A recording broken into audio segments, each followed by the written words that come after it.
So we'll only be talking about liver cirrhosis and then the 5 types of hepatitis, right?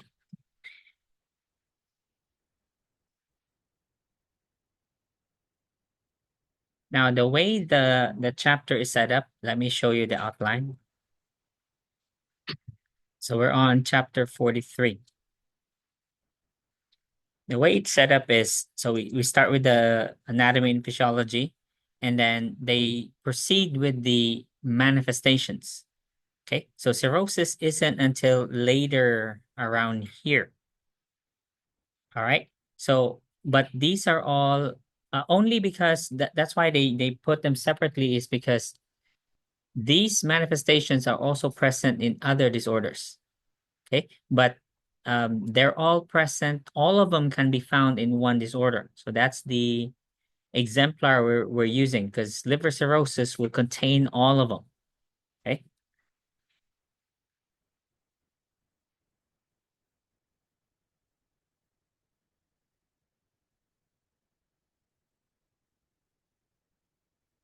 Okay, I'll start. I'll start with the anatomy.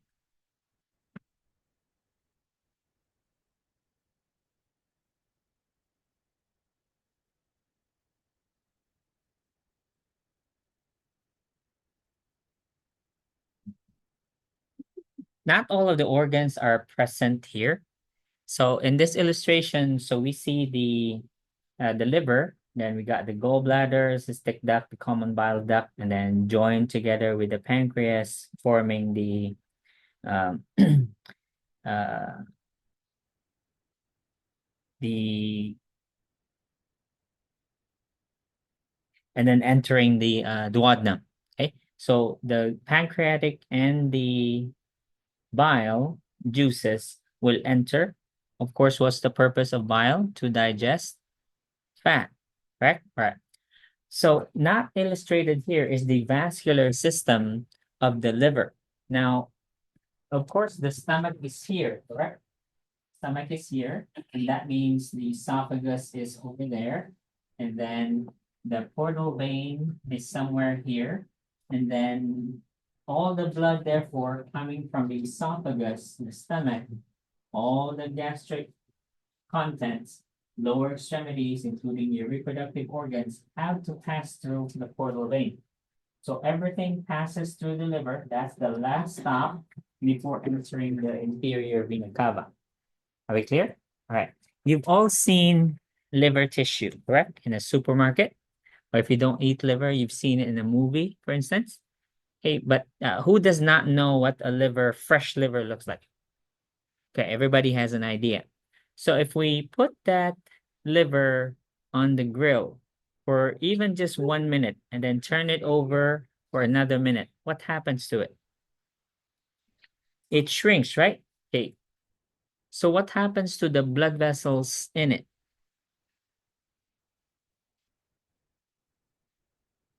You're cooking it. You cooked it. So since the liver overall shrinks, what happens to the blood vessels inside it? The same thing, right? They also constricted and shrunk. Now, why is the liver red? Why is it so red? Dark red. What gives it its color? Blood. Okay, so it's very vascular. So you cut it a little bit. So that's why liver trauma causes massive bleeding, because it's basically filled with blood vessels. Right? So you cut it a little bit, it'll bleed. Okay, so that's the problem with what we're facing here. So when we have a liver disorder, it can be caused, specifically, let's talk about cirrhosis. So cirrhosis is basically liver disease. It's caused by three things. So we've got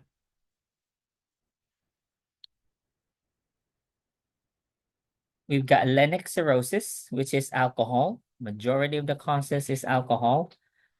Next is hepatitis, particularly B or C. Then finally, we have obstruction. So when we have biliary obstruction, either by a stone or any other structure there, let's say you have a tumor growing around the area and then it obstructs this it obstructs bile drainage. So that can also cause liver cirrhosis, meaning there will be autodigestion of the liver. Okay, so all in all, think of either it's alcohol or hepatitis C, or let's say from biliary obstruction. Basically, you're cooking the liver. So what happens to the liver if you cook it with alcohol? Okay, it shrinks. So what happens to blood flow through the liver? Decreases. There's traffic, right? There's congestion. So if there's congestion in there, what happens to the blood that is supposed to drain into the portal vein? What happens to all that blood? Can they flow freely? No. So it's like traffic, right? So let's say Midtown Tunnel, you have heavy traffic there. There will be congestion everywhere. Congestion not only in the liver, but congestion everywhere else. So congestion will start from the esophagus, because that's the upper end, and then the lower end, of course, are your feet, your toes. So congestion everywhere because there's traffic now. They cannot pass through freely through the liver. So that's what we're dealing with. So consequences will be the following. So let's start with what are the functions of the liver? So besides allowing all the blood from the esophagus down to your toes to pass through and enter the heart, these are the other functions. So here are your hepatocytes. These are the liver cells. That's what it looks like. You have millions of them. The beauty about hepatocytes is these guys are very resilient. Even if, let's say, you've got 5 or 10% or less remaining of your liver function, they will still work. They will still do their job, even if it's just 10%.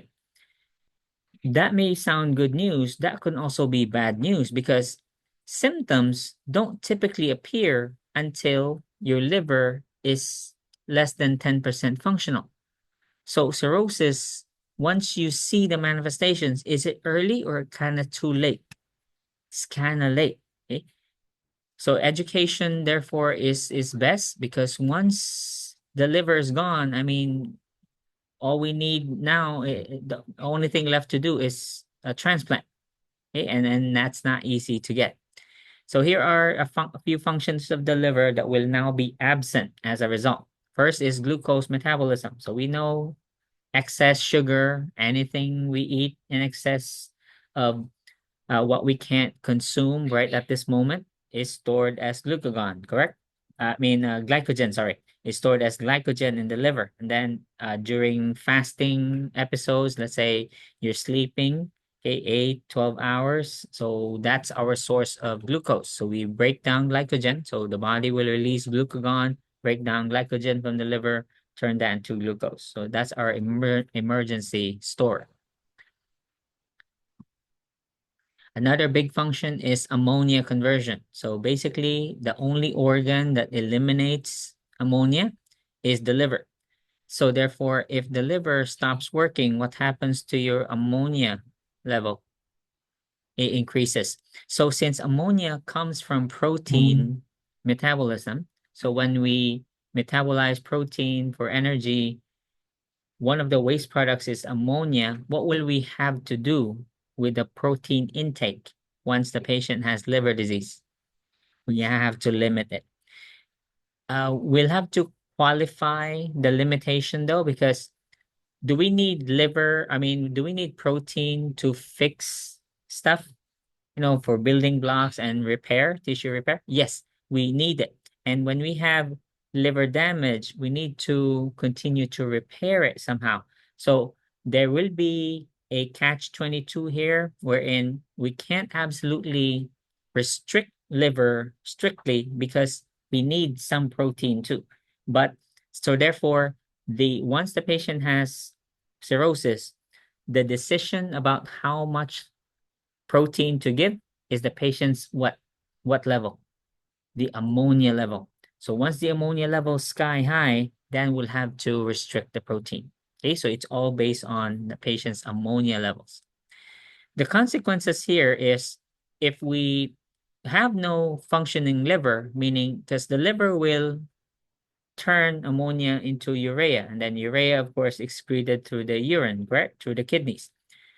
If it can't convert ammonia to urea, ammonia collects in the bloodstream at toxic levels. Now, this can cause severe acidosis and brain damage. So, if you've heard of encephalopathy, so there's something we call hepatic encephalopathy, which is basically you're getting your brain fried by ammonia. So a patient will have altered mental status, they'll act crazy, really cuckoo, right? And some of them will go actually into a coma, because of severe brain damage. So ammonia levels are very toxic. Yes, we'll get to the interventions later. So let's just finish first the problems.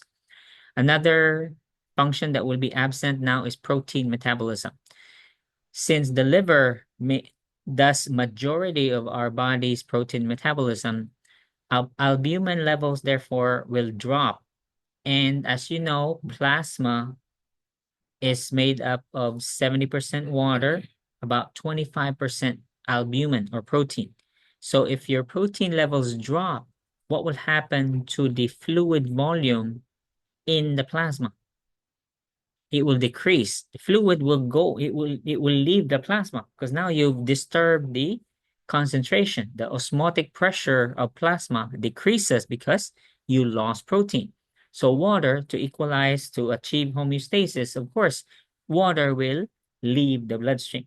So that's why you'll see patients with cirrhosis have edema.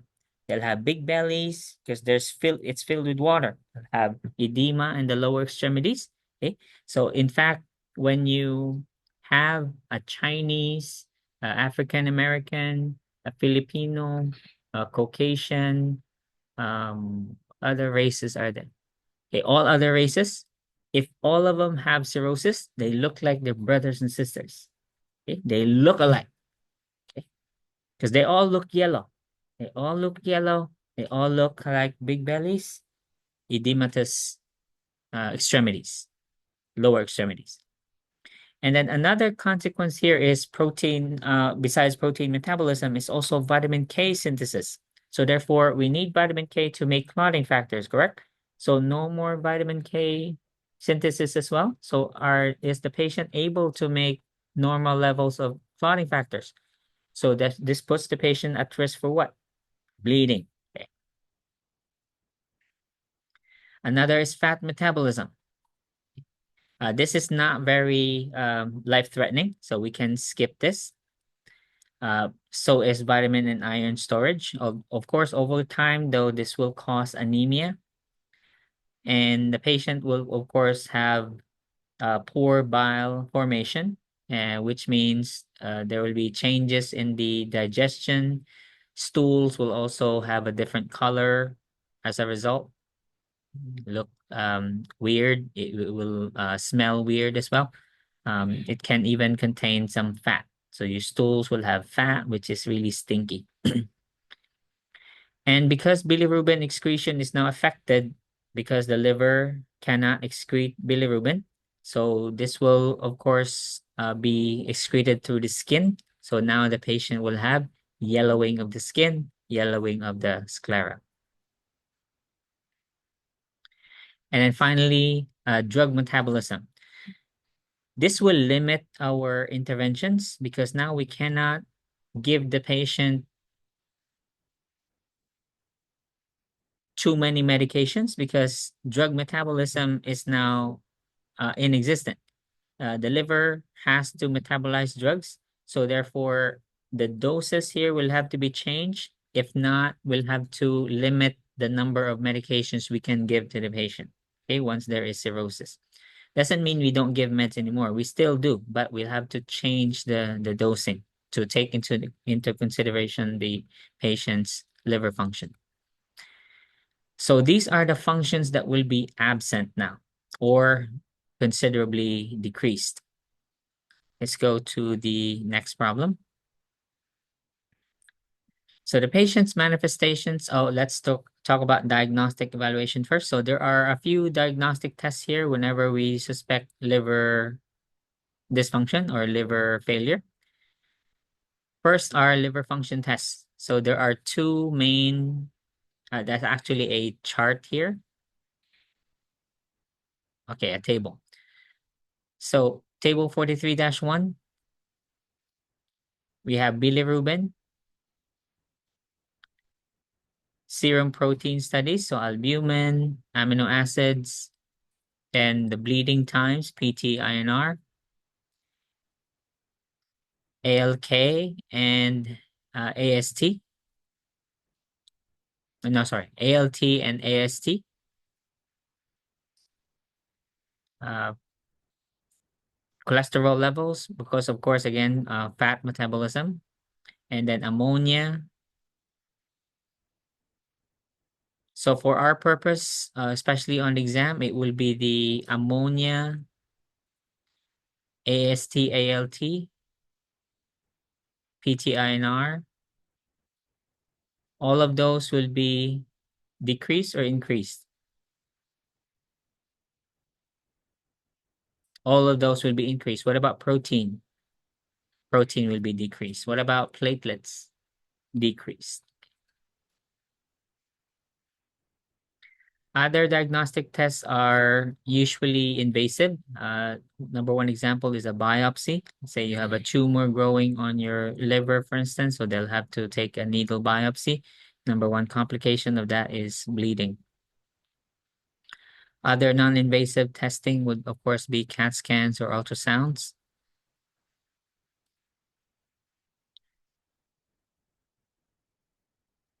Or MRIs. Okay, let's go to the manifestations now. So these are again shared, okay? So these are not exclusively found in liver cirrhosis. Doesn't mean when these appear, doesn't mean automatically, oh, you have cirrhosis. No, these are just manifestations of liver dysfunction, which can again vary. Could be hepatitis or it could be cirrhosis. Okay? Or let's say it's just acute liver injury. Let's say you tried to kill yourself, okay, by taking a handful of Tylenol. Okay, that won't kill you. It will just cause damage to the liver and cause extreme pain. Okay, so that's not the way to kill yourself, not Tylenol. Do do Colace, okay? Like 2 bags of Colace, then you'll shit yourself to into shock. Okay. All right, so number one is jaundice. This is very common. So this is present in hepatitis or any other liver disease. Jaundice can be is simply caused by bilirubin accumulation, meaning the patient's liver cannot get rid of bilirubin. So it accumulates and is, of course, seen in the skin and in the sclera of the eyes. Once you get rid of bilirubin, or at least get it into normal levels, then the jaundice will disappear.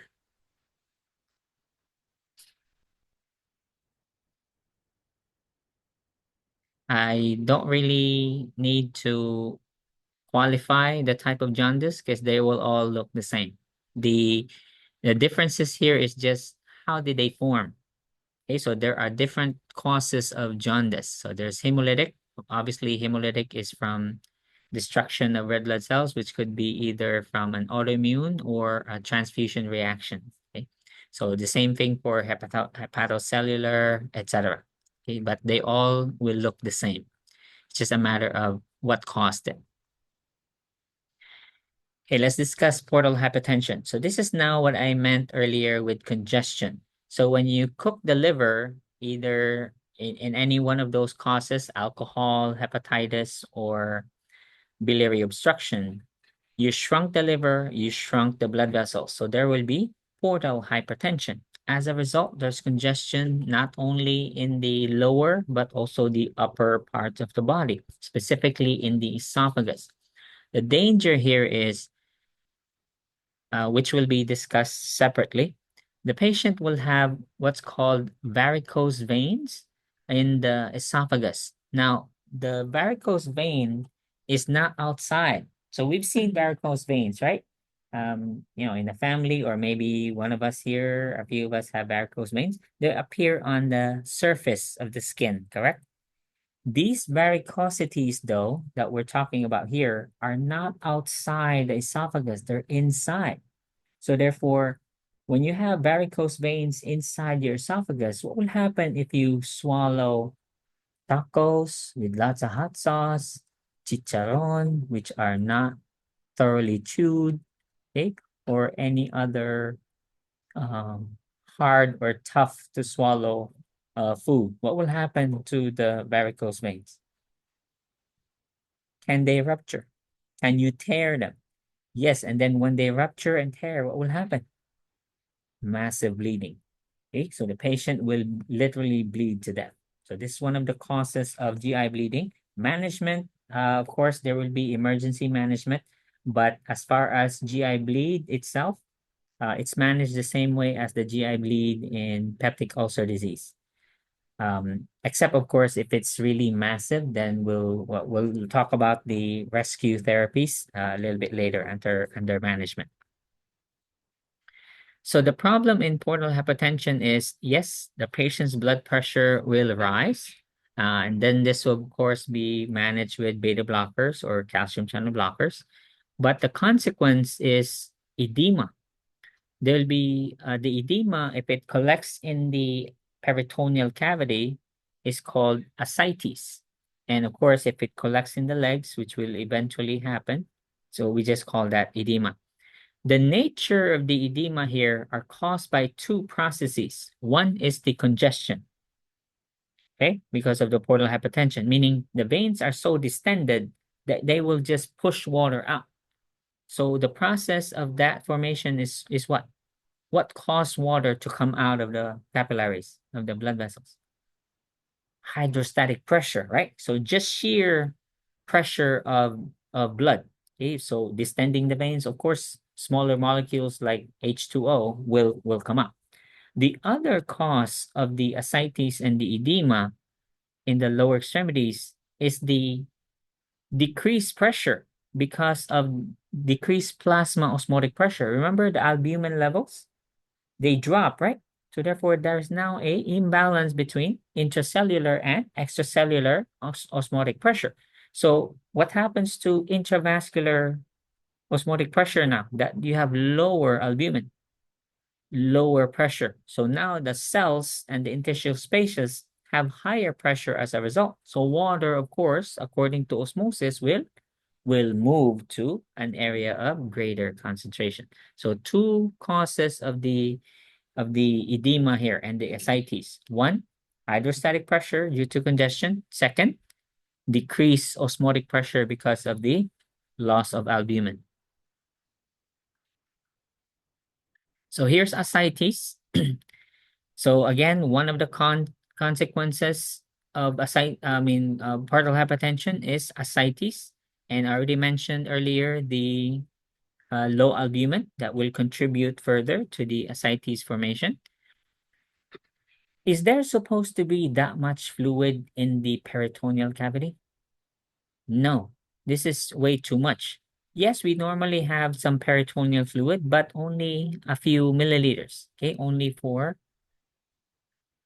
lubrication of the internal organ, your GI organs. That way, as there's peristalsis, there's no friction because there's fluid in the peritoneum.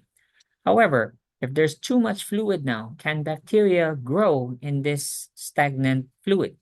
Yes. So one of the complications of this, because what's this water containing? It's containing albumin-rich fluid, 20 liters or more. So this will collect in the peritoneum. So these patients will eventually look very pregnant. First, they'll have, 16 weeks pregnant, and then finally they'll go up to 40 weeks pregnant. Okay, so that's how big it is, and it can grow bigger. We'll discuss management of that later. Now, the problem here is now because of this water is stagnant inside the peritoneum, this will grow bacteria that can cause peritonitis and then eventually sepsis.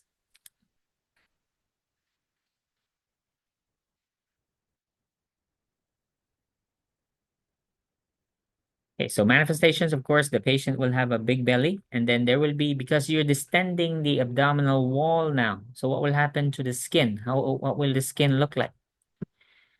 Very shiny, okay, very thin. There will be spider veins that will appear. Okay, and then of course the patient will have shortness of breath. So the bigger the abdominal cavity gets, then the more it will push up against the diaphragm. The patient will have dyspnea. Will they have orthopnea? Yes, they can't breathe laying down. So these patients will stay in a recliner most of the time. What will eventually bring them to the ER is the dyspnea. They cannot breathe anymore. They're in severe respiratory distress, and they will go into, can this cause respiratory failure? What type? Oxygenation or hypercapnic? Ventilatory or oxygenation failure? Is there a gas exchange problem? No. This is a ventilatory type of respiratory failure. So management, there's a few. One is dietary modifications, meaning what type of diet do you think we will give? There's already a lot of fluid. So low sodium. Um, what about the protein though? Do we restrict protein? Well, the cause of this is low protein. So we will not restrict protein yet. Okay, remember what's the basis for restricting protein? The ammonia level. Okay, so if ammonia is okay, the patient has ascites, we will actually continue, normal protein intake. Pharmacologic therapy will be diuretics, of course. Patient will be on bed rest because they're very short of breath. Paracentesis is an invasive procedure. We will basically drain the peritoneal cavity. So this will be involving an insertion of a needle into the, of course, the needle insertion will be guided by ultrasound. We'll have a full chart, okay, for paracentesis, your procedure, your responsibilities for this procedure. We can shunt, okay, the doctor can put in a shunt and a few other therapies. So we discussed low sodium. Be careful about commercial salt substitutes. You know this already, right? What are these made of? Potassium. Okay, so these patients, so the risk factors for who gets this liver cirrhosis again? What are the three causes? Alcohol, hepatitis C, or biliary obstruction. So therefore, what does this patient look like before they got liver cirrhosis? Alcoholics. So will they likely have other problems besides the liver? Okay, will they have heart disease? Okay, because it can be caused by hepatitis. So what can you say? What are these patients' lifestyle? How did they get hepatitis? Hepatitis C. Okay, either IV drug use or unprotected sex. Okay. Biliary obstruction. Can that be because they're obese or high cholesterol, high fat? Okay, so these are the profile of these patients. Okay. So most likely they have other problems, including heart disease. So if they do that, be careful about commercial substitutes, salt substitutes.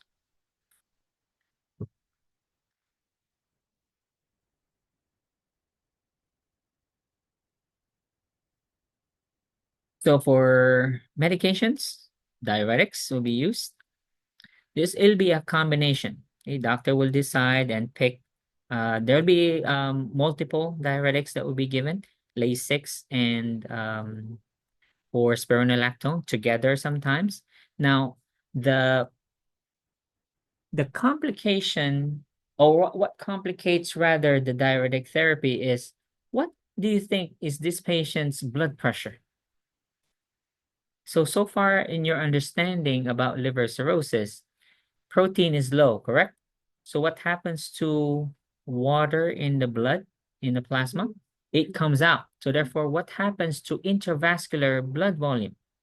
It's actually low. So blood pressure technically can be low. But do they look like they're in fluid deficit when they have a big belly and then they have large legs?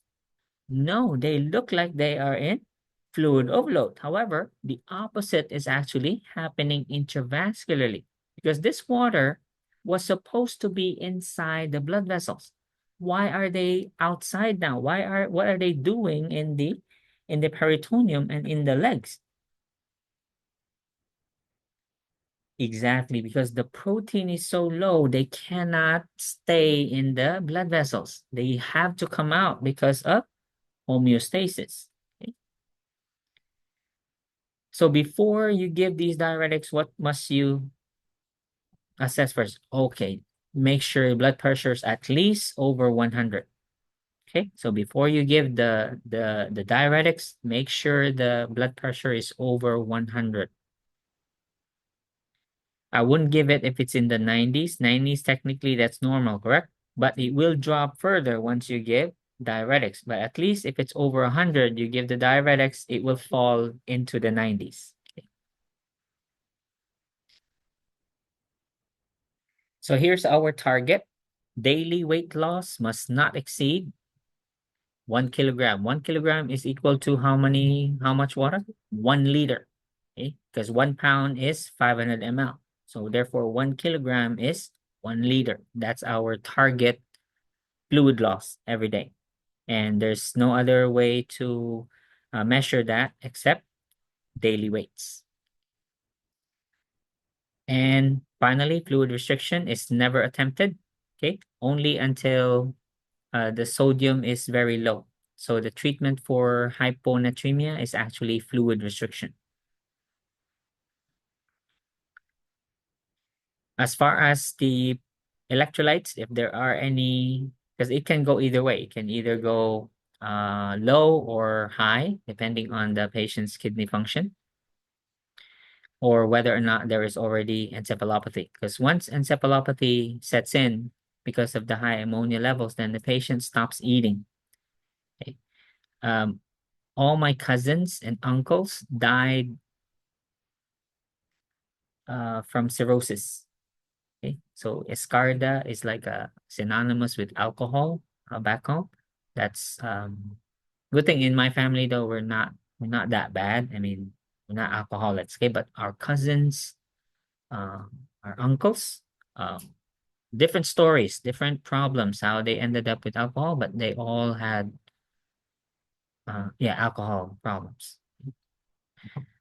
So it was, of course, I wasn't a nurse yet. I was a kid, you know, but my older brother was a doctor and he was explaining this stuff to me. Okay, so every time we bring William, and then there was Benjamin, then there was my uncle Pedro, and then you know other cousins, Tote, Bebe, Inday. There were females too, female cousins.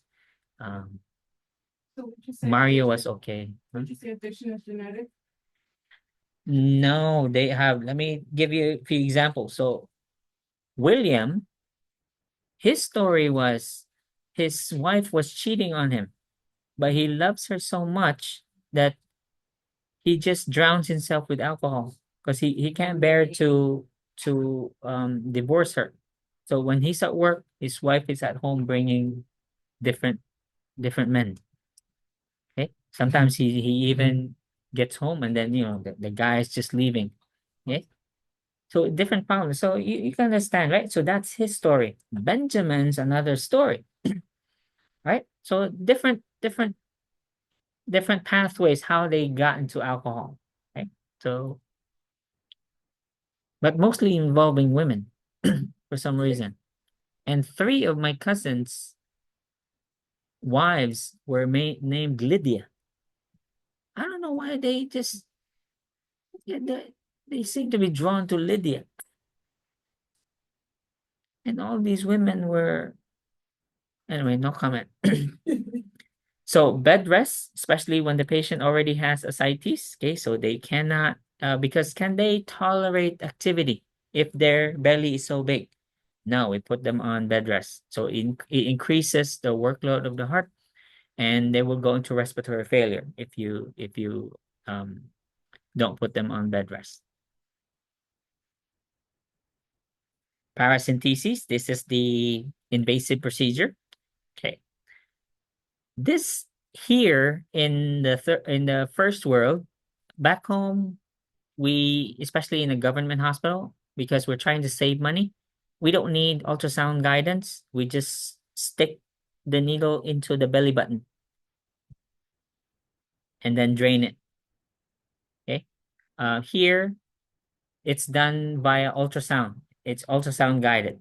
So we have ultrasound first, because if you think about it, if this is my belly and there's a stomach here, there's a pancreas behind that, and the liver here, okay, and then there's kidneys over here, and then I got small bowels here, and then large bowels here. So is the fluid from the ascites going to be in one pocket? No, there will be several pockets of it, right? So the purpose of ultrasound guidance is to find the largest pocket. So the ultrasound tech will find, okay, oh, here's the largest collection, and they will draw on the patient's abdomen with a marker, Sharpie. So they'll mark it, okay, here's the biggest collection we found. Then the doctor will target that. Okay, so the patient will be, of course, high Fowler's position. And first, very important is to have the patient void, because sometimes the target may be here, which is very close to the bladder. So if the patient's bladder is distended, we might accidentally stick the bladder. So have the patient void before going, because it's hard to tell now whether it's the bladder or the abdomen, because the fluid that will come out will look the same, whether it's urine or ascitic fluid. They look the same. They'll come out yellow. So ultrasound will be done. Then before needle insertion, patient will be asked to void.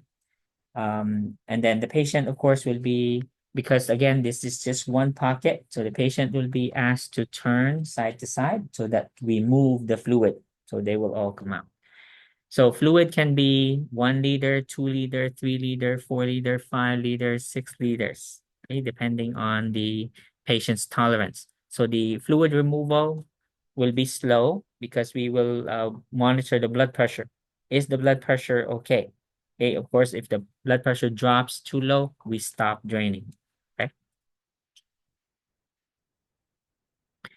And we always send a sample of the fluid to check for if there is signs of peritonitis. So typical removal is between 5 to 6, or as the patient tolerates.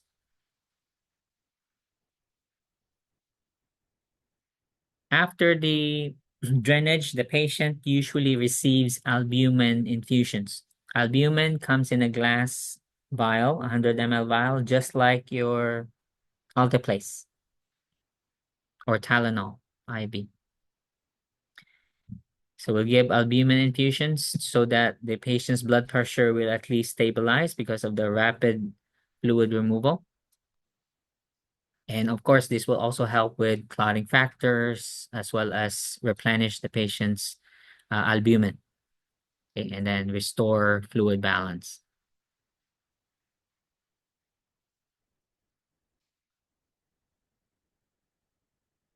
For patients, especially when you have advanced cirrhosis, wherein the patient's liver is now less than 10% functional. Now, these patients at that stage will have ascites every week, meaning you'll see them in the ER 2 or 3 times a week. That's how fast the ascites accumulates, meaning you just tap them today. They'll be back Sunday.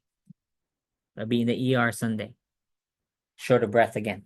We need to tap them again. Now, is that any way to live somebody's life? No, we know they will die, but we need to make them comfortable. Okay. This is no way, we can't have this. Okay. We can't have them get short of breath and then they can't function anymore.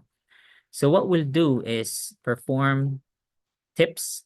Again, this is not a first line. So first line is paracentesis. Okay, we'll do this repeatedly if needed. For end-stage patients, which is now futile, we'll have to do a TIPS procedure. TIPS stands for transjugular intrahepatic portosystemic shunt. This is to manage refractory. Refractory means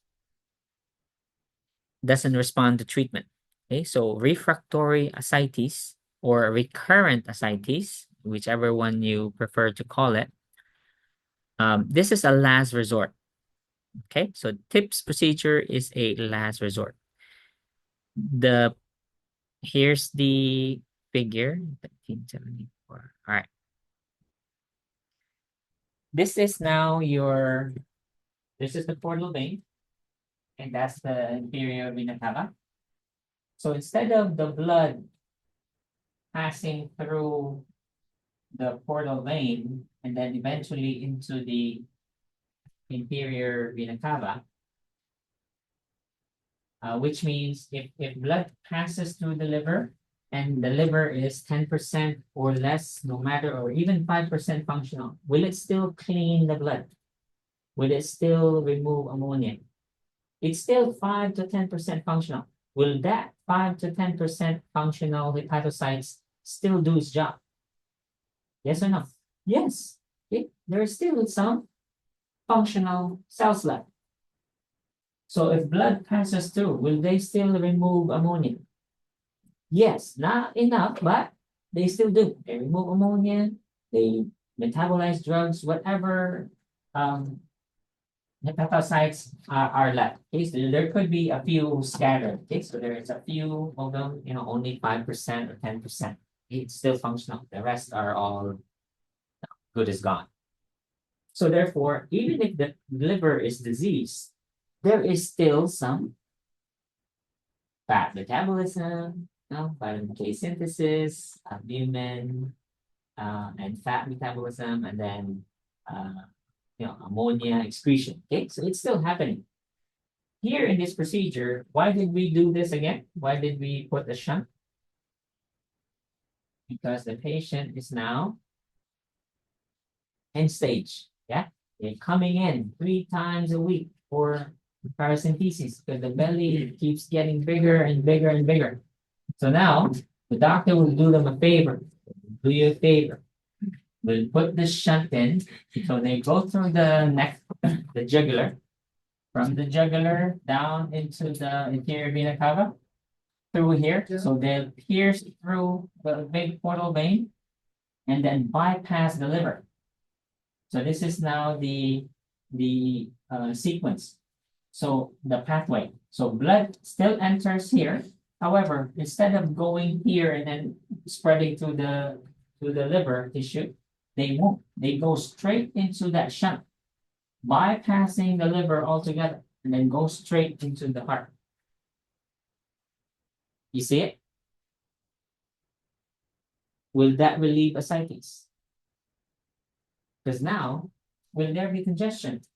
No more, because you bypass the congestion. There's traffic here, there's congestion. So now, will blood now freely drain from the esophagus, the stomach, small intestine, pancreas, the lower extremities? Can they freely drain into the inferior vena cava now and into the right atrium? Yes. The problem is that blood still being cleaned? No more. So what will happen to the ammonia levels after this procedure? It will get worse. But we have treatment for encephalopathy. Okay, high ammonia levels. Okay, so we'll continue. We'll do the treatment later. But that's the consequence of this procedure. Okay, so yes, will it relieve ascites though? Yes, absolutely. Ascites will be to a very minimum. Okay, so they'll just probably come in every 3 months for paracentesis. Okay, meaning the ascites will still be there, but not as bad as it would have been. So increasing the patient's quality of life significantly.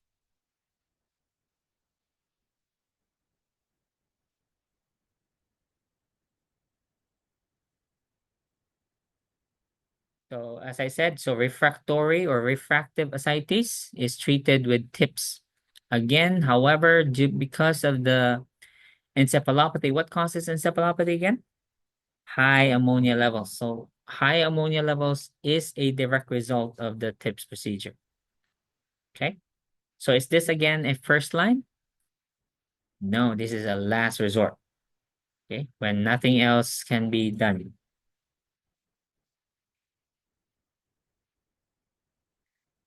So here are a few other options. So they can have a peritone neovenous shunt, shunting the acidic fluid into the systemic circulation. But this is again very rare. Not only because of it takes a highly skilled surgeon to do this procedure, meaning not all surgeons are capable of doing this. That means it's also very expensive, right? When we're talking, it's always about supply and demand. So if you have a very few capable practitioners that can do this, then price will, of course, go up. So your nursing management for ascites is, of course, daily weight, measure the abdominal girth every day. And when you do have paracentesis, watch the site because we only put a band-aid because it's really a small needle. There's really no large bandage post-procedure. And provide respiratory support, meaning patient short of breath, give oxygen, right, until the patient undergoes the procedure. Any questions about ascites? All right, let's move on to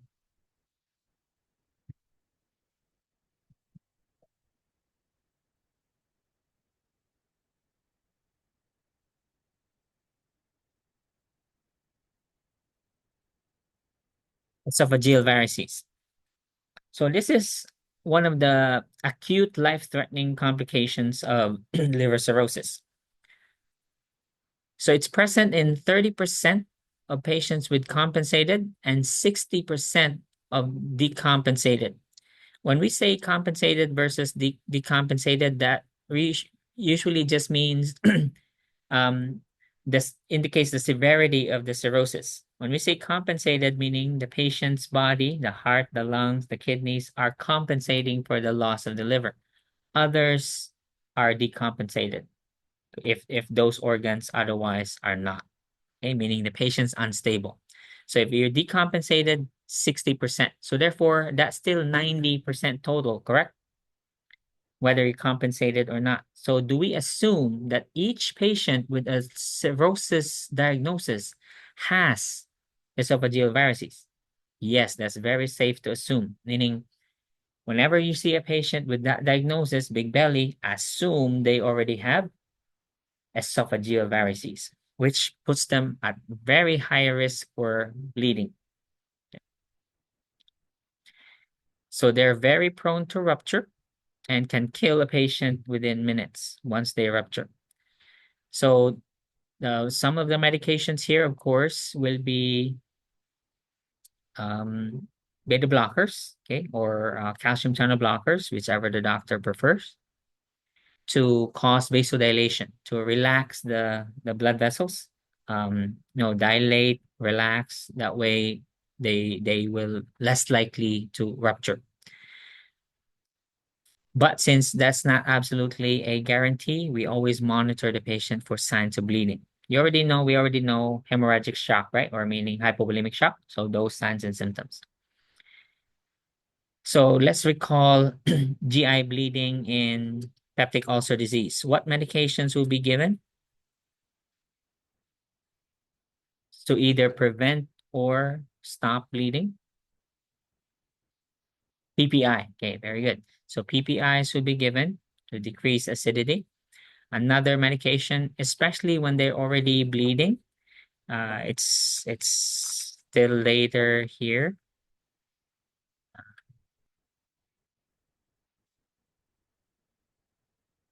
Okay, segue here because they inserted the ascites chart a little too late. It's already mixed in with the varices.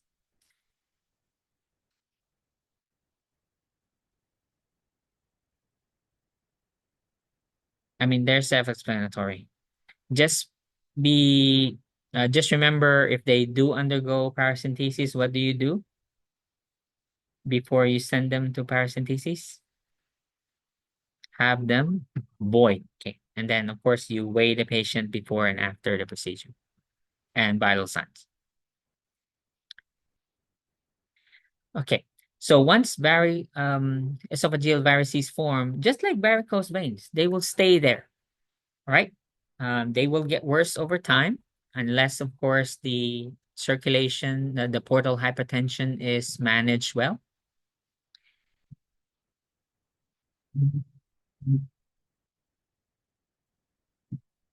So here are factors that will contribute to the rupture and therefore bleeding of these varices. Lifting heavy objects, straining at stool, sneezing, coughing, or vomiting, esophagitis. Esophagitis can also be caused by swallowing big pills. Okay, so there's something we call pill esophagitis, meaning people who swallow large pills and don't cut them, for instance, into smaller pieces or don't drink enough water. That can cause inflammation of the esophagus. Irritation of the vessels, again, because of your diet. Okay, you don't chew your food well, like you swallow the whole chicharron, for instance. Okay, very dry, rough piece of food. Or reflux of contents. Let's say you have GERD. Okay, acid got into the esophagus and then eroded the varicose veins, including alcohol. Or let's say you combine both. You drank too much and then now you vomit.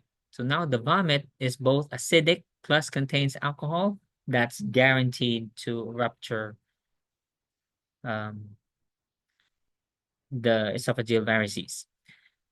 So back home, so my cousins, of course, they don't drink alone. They drink with, other neighbors. So they're like a gang, so same people.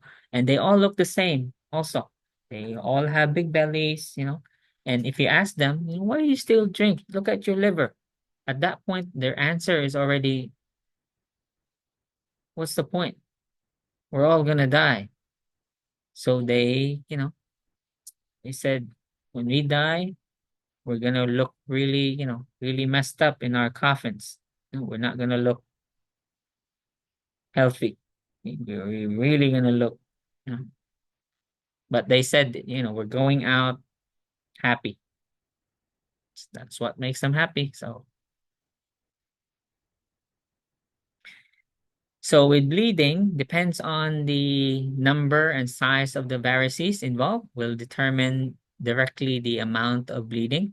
So if it's slow, then you'll see it in the form of hematemesis, vomiting blood, or whooping blood, which is now black. Because remember, is this upper or lower GI bleed? Esophagus. This is upper GI bleeding. So if it comes up in a vomit, of course, it will look red or coffee ground. Okay. But if it goes on the other end, of course, it will look black because it had to go through the small and large intestines. And just like with signs and symptoms of shock, cool, clammy skin, hypotension, tachycardia. How do we diagnose if someone has esophageal varices? We have to see it. So endoscopy will be performed. During the endoscopy, or they can do a CAT scan, but it's kind of futile when you see it on a CAT scan. Of course, you're going to do endoscopy anyway. So when they do endoscopy, EGD, it's going to be both diagnostic and therapeutic at the same time. Because while they're there, they're not just going to take out the scope and then say, oh, you got varices. If they see varices and they're big enough to rupture, so they will do repair right there and then. Does that make sense? Meaning they're not going to get another trip Okay, they're gonna, oh, let's do it next time and then bill you separately. No, that doesn't make sense. So while they're there, so the intention was diagnostic, correct? But since we're there anyway, so they'll go ahead and ligate, put a band around it, or cauterize them. If there's some areas of bleeding, or they can also um, do endovascular repair. Okay, whatever is safe to do. Or less invasive would be a capsule endoscopy. Have you heard of that? You swallow a capsule and it has a camera.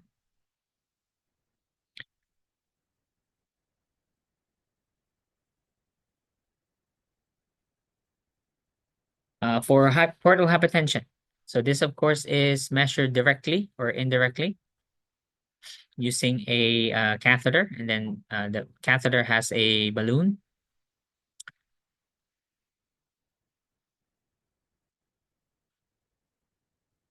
Okay, management now of varices. As I said, for pharmacologic, there will be IV fluids, of course, plasma extenders, or if needed, we'll do blood transfusion. And then there are two drugs given. So we have the PPI. The other drug used is octreotide. Brand name is Sandostatin. Although it ends with a statin, this is not a statin. Okay, this is a vasoconstrictor. It's a synthetic analog of somatostatin, which is again, a vasoconstrictor.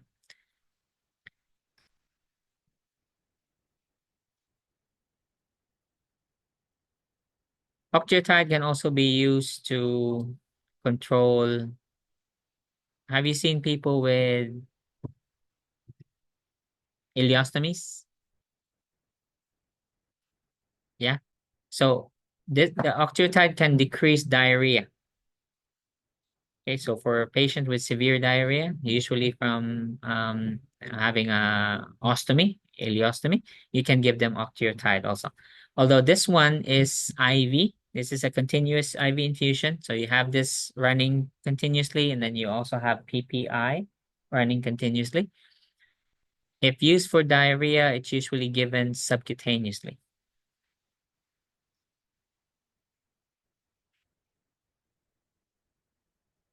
In urgent situations, octreotide won't cut it anymore, meaning the patient's actively bleeding, showing signs of shock. We'll have to give vasopressin. Because unlike octreotide, which will mainly act on the liver, I mean the esophageal varices, limited effect. Vasopressin is now systemic. This will cause systemic vasoconstriction.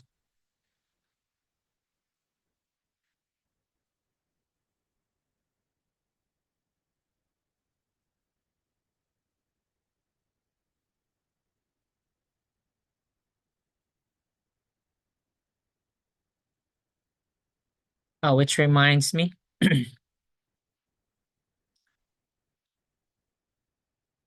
about 40,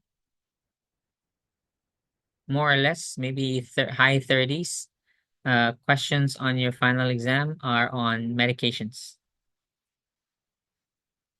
Yeah. So these are a few. Octreotide, all right?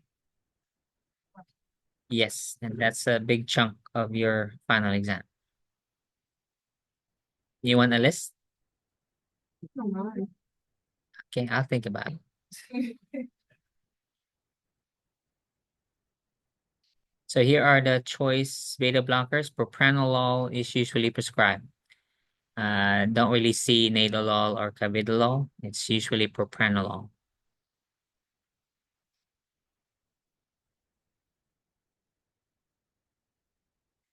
So for acutely bleeding patients, meaning they're vomiting blood, okay, violently vomiting blood, pooping black stool, okay, and then showing signs of shock, we have to stop the bleeding immediately.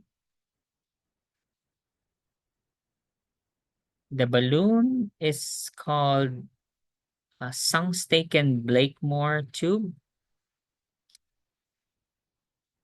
Here's the spelling. There. It's spelled Sangstaken, but it's pronounced Songstaken Blakemore. And this is what it looks like. So it's like a Foley, but it has several balloons. So that's why you'll have different ports. So it has multiple ports because it has multiple balloons. So they'll insert this. This is big, by the way. This is the size of your thumb, probably bigger. So it's a big tube. And you'll swallow this. So here's the first balloon because the varices are usually forming here, okay, right above the stomach. So when the varicose rupture, of course, the bleeding is here. The bleeding blood vessels will be here. So this will stop the bleeding. So the balloon will be inflated and it will press against the bleeding blood vessels, stopping it. And this is the anchor now. This balloon, so as you can see, it's like a pulley. So it will anchor the balloon. This will be on for several hours, up to 24 hours at least or longer. Since it's in the mouth or sometimes the nose, because it can either be orogastric um, balloon tamponade or nasogastric. But most of the time, it's orogastric through your mouth. So what's your number one concern here? Big ass catheter in your mouth. Highest priority is aspiration. Okay, so these patients are high risk for aspiration. They can't swallow that big tube in their throat, in their airway. Okay, although it's in the esophagus. Okay, they can breathe. Okay, so the trachea is down here, but of course this is high risk for aspiration still because again it's blocking the epiglottis. Okay? You can't swallow.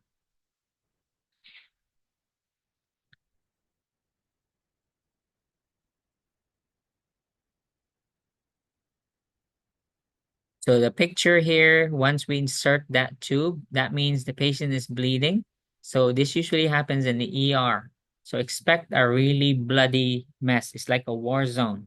Okay, so in that patient's cubicle, it'd be like a war zone because there'll be blood everywhere. Okay, because they'll be vomiting the whole time, and then we forcibly insert that tube to stop the bleeding. So everybody will be dirty.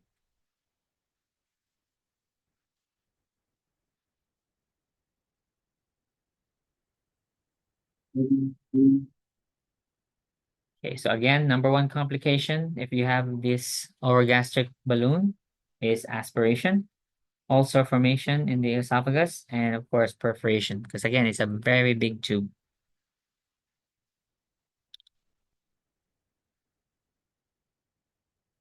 So it's pretty effective. Okay, stops bleeding in 90% of patients.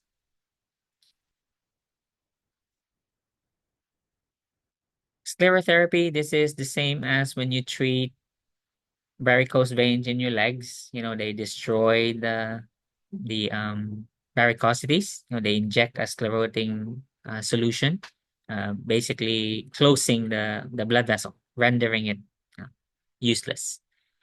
But at least there's no more bleeding because no blood will flow through that. You already destroyed the varicose vein. Or ligation, you know, you tie it or put a band around it. So these are not testable, these because we don't do these. Okay, we're the doctor will do the procedure under endoscopy. So our responsibility really is here on the patients with the Sangstaken Blakemore tube because you're watching them for aspiration, taking vitals, checking for bleeding or shock. So we mentioned the PPIs, antacids, okay, here pantoprazole. Again, I'll skip through these. These are nice to know. Okay, the doctor does these. We don't have any participation there. And we already discussed the tips. So what do we expect to be ordered after tips procedure? patient will take what forever or the rest of their life? Oh, we haven't discussed the treatment yet. Okay, all right. So the treatment for ammonia, meaning to eliminate ammonia, is lactulose. Have you given lactulose? It's an orange thick solution. Comes in a 60 ml cup. It's a laxative.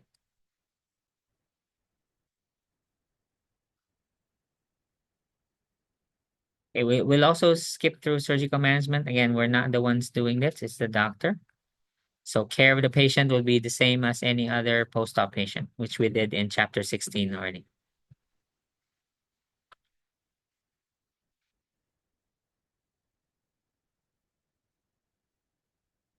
And here's a summary for management of your esophageal varices.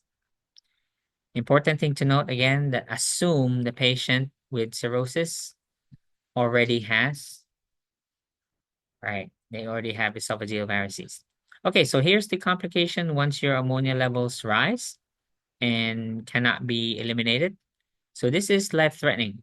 Patient will go into a coma and eventually die.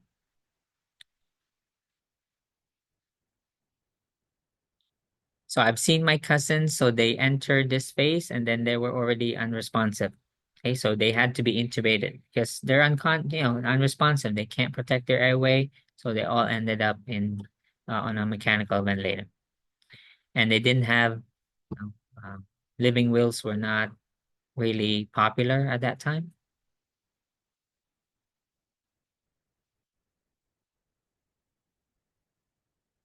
So the only way here is through diet, meaning this time we'll have to restrict protein.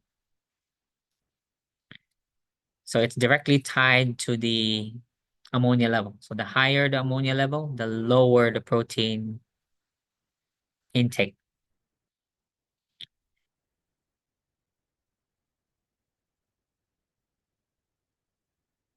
To assess encephalopathy, so this is stage 2 and up. So when you have stage 2, this is called asterixis. When you ask the patient to raise their arms up in the air like this, they cannot help it. They will have flapping tremors. This is indicating that the nerves are very irritable now. So liver flap, or the technical term is asterixis.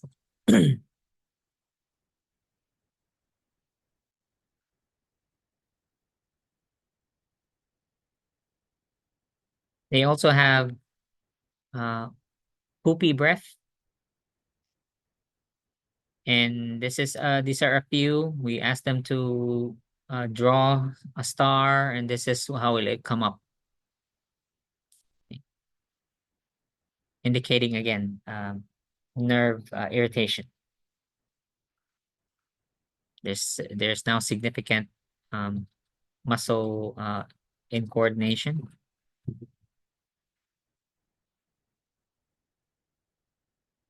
As already mentioned, management will be to lower ammonia using laxatives. Now, the laxative lactulose is given, the goal is to produce 2 to 3 soft stools per day. Now, the usual order is there will be 3 lactulose doses. One in the morning, one around lunchtime, and then another in the evening. Of course, once the patient achieves 2 or more stools, do they need additional doses of the lactulose? Please stop. Okay, don't give the others. So just document not given because what's the goal again? 2. Okay, so you got 2 or 3, stop the lactulose because otherwise you'll have diarrhea. Then now the patient will be further volume depleted. Are we clear? Okay, because the doctor won't change the dose. It will stay 3 times a day. Okay? It will say lactulose 60 ml 3 times a day. So it's up to you now to decide. It's your judgment now. So therefore that means you have to monitor bowel movements. Big, large, No, our goal is 2. So if it's hard, no, we need soft. Okay, so keep giving until you get 2 to 3 soft. That's the goal. Has to be soft. Meaning that's our gauge that ammonia is in there. Okay, because if it's solid, less likely there's not a lot of ammonia in that feces. So watch for diarrhea. Because some nurses do just give it, because it's due, just keep shoving that down the patient. It does not taste good. So you can dilute it with any preferred drink of their choice. Okay, so that they'll take it, because otherwise they won't take it. Good thing if they have a peg tube. Okay, but most patients don't, so they'll have to swallow that nasty thing. Of course, they'll say no.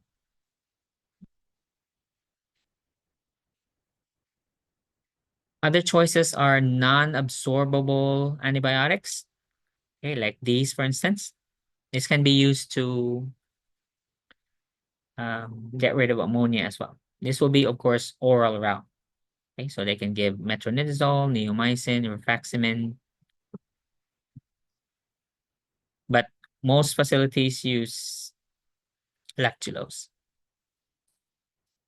And once you have encephalopathy, these are your routine interventions.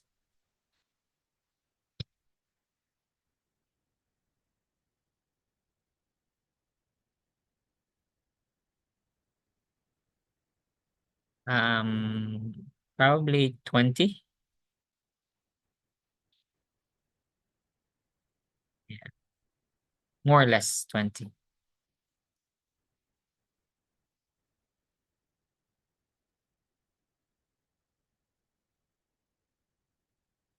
So here's the warning about protein. So it's not like we don't give protein, okay? So we just restrict it, we limit it based on ammonia. Because remember, the patient needs tissue repair, so they need protein. Okay, enteral feeding, again, the patient's now unresponsive. Okay, they're just like this, they're just in a coma, right? Like that, catatonic. So most of them, unless again they have an advanced directive, they'll have feeding tubes.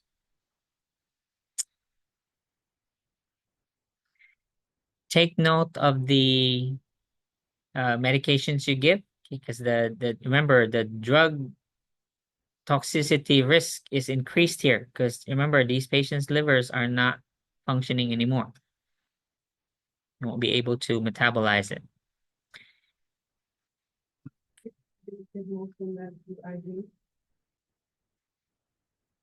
Mostly, but there are medications that have no IV form though, so that's the problem.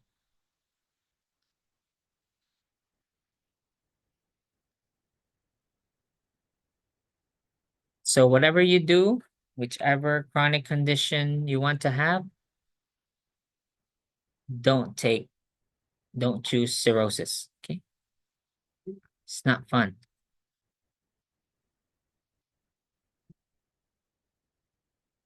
All right, let's go now to, of course, these are self-explanatory. We already discussed bleeding. I mean, they're prone to bleeding. And then, of course, the edema. All right, let's go to viral hepatitis now. There are only 2 things you need to study for hepatitis A, B, C, and A, B, C, D, and E. I won't read the paragraphs for you. So there are, no, not 2. We are 3 questions. So you study, how do you get it? Meaning transmission. Okay, so how is it transmitted? Next is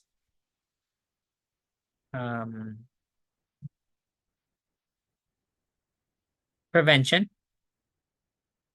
And then finally, patient teaching. I won't bother asking the signs and symptoms because they're all the same.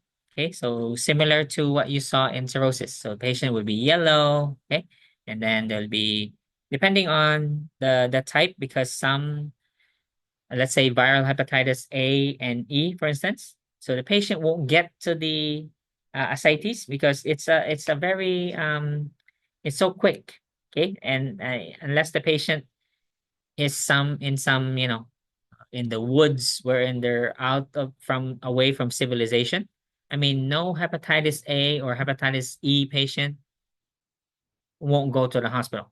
Okay, because they're very sick. They're vomiting, they have diarrhea, abdominal pain. So they will go to a hospital. Okay. Unless again you're caught in a blizzard or something. All right. So they will go. And then they'll get fluids and etc. So hepatitis A, B, C, D, and E. A and E are similar. Pass through infected water or contaminated water or feces. Don't be too restrictive though, because remember, there is oral sex, right? So if can A and E therefore be transmitted via the sexual route? Yes, not intercourse though, not intercourse, but through oral sex. So on the test question, if the choice says sexual intercourse, will that be a transmission for A and E? No, no. That will be transmission for B, C, and D. Make sense? You understand? But A and E, can they be passed through, of course, contaminated water or food, and then sexual activity? Yes, sexual activity, because you imply there is oral sexual activity there. Remember, there's microscopic feces in the vagina, okay, because of the anatomy. Okay, so very close to the anus. So there is microscopic fecal material there. Therefore, if patient has, or if the partner has A or E hepatitis, then it will be transmitted in that route. Make sense? Okay. So there's a table right here, 43-4. Um,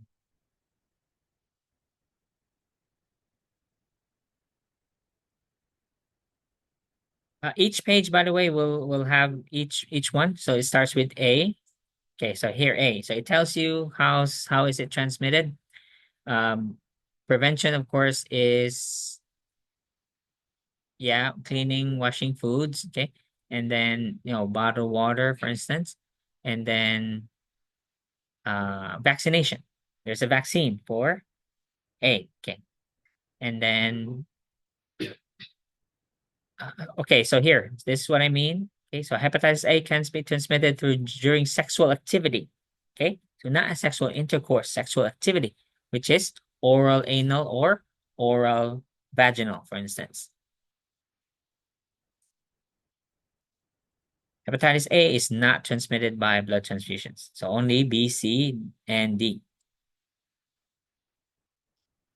So since you know the transmission, then you know how to prevent it, correct? Now, so let's say you won $1 million worth of trip to Mexico. And there's hepatitis there, right? Let's say it's a long vacation, okay, $1 million. So that's like several months, right? You don't have time. You have to go next week. You don't have time to complete the hepatitis A series. You haven't been vaccinated. So what's your choice? Actually, you can receive immunoglobulin. So immunoglobulin can be given to you that provides you instant protection, and then you get the first dose of your hepatitis A and then go on from there. But at least you have immunoglobulin to protect you, provide immediate immunity. Because you can't really so let's say you're going on a vacation. Don't tell me you're not gonna go drinking. You're gonna go to a bar. Now the ice there is not bottled water. Okay? And what did they use to wash the glasses? It's not bottled water. Does that make sense? Okay, so you still need protection. And then anyway, the travel agents, they already know these things, so they'll tell you, okay, we recommend, you get this, okay, for protection. All right. Unless you go by yourself and then don't research, then you get in trouble. So here's the immune globulin. Okay, so this is a choice. Let's say exposure, for instance, and then as long as you get it within 2 weeks, then it'll protect you. That is the antibodies already, immunoglobulin.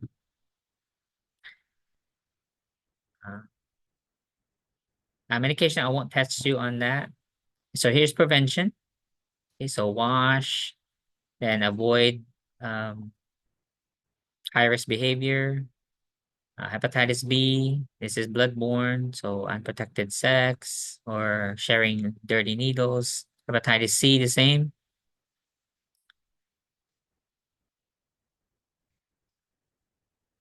So the teaching is about the same. Okay, so if you look at this and compare it to cirrhosis, it's really the same because this is an injured liver. So similar dietary management. Limit a little protein and vaccination.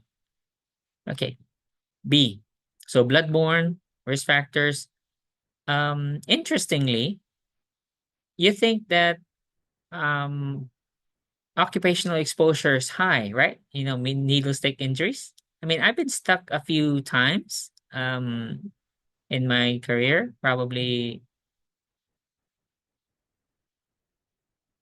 maybe around 5 or 6 times. Yeah, around that time. So I've been stuck, things happen. It's actually low. The the um the the percentage of you getting these things. I'm not saying you can't get it. Of course, there's a possibility, but it's actually pretty low. Okay, so the high really is in the sexual contact or through blood transfusion or hemodialysis, right? Or birth. Okay, or let's say you're just very promiscuous, for instance, okay? Or tattoos. But the um occupational exposure, percutaneous needle exposure is actually pretty low, like in the low digit percentage, very low. So go ahead and get stuck. Okay?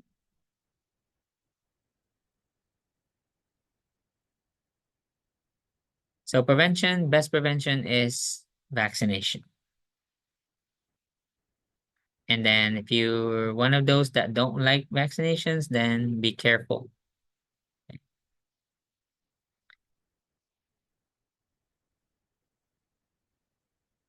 And then the same if you're, likely to be exposed and then there's no time to complete the vaccination series, immune globulin is also option. C. So same as D. So we'll just go through this. There's really no need to repeat because it's almost identical. D, however, this is a reverse RNA. So therefore, you cannot be infected with hepatitis D unless you've previously been exposed to hepatitis B. I repeat, it's impossible to get hepatitis D unless you've already been exposed to hepatitis B, meaning the D virus cannot enter your cells unless it's helped by the B virus. Okay, so it needs the assistance of the B virus to get D. So if I ask you, which hepatitis are preventable through vaccination? A, B, D. There is no, unfortunately, that we don't have a vaccine for C yet, but it's at least treatable. So we can cure C now. There's treatment, there's effective treatment. But D, there's no vaccine for D, but since there's a vaccine for B, so therefore, yeah, so therefore indirectly, you're preventing D by getting vaccinated against B. And then E, of course, is the same as A. The only difference here is, well, at this point, no more. Maybe a few decades ago, E was only seen in certain countries, but now as flights, increase, there's really no difference between where you can get A or E. Same. It's found in about the same countries now. So again, the same as A. So they didn't even bother, because again, it's the same as A. That's it for your final exam. Any questions? We have like published next week.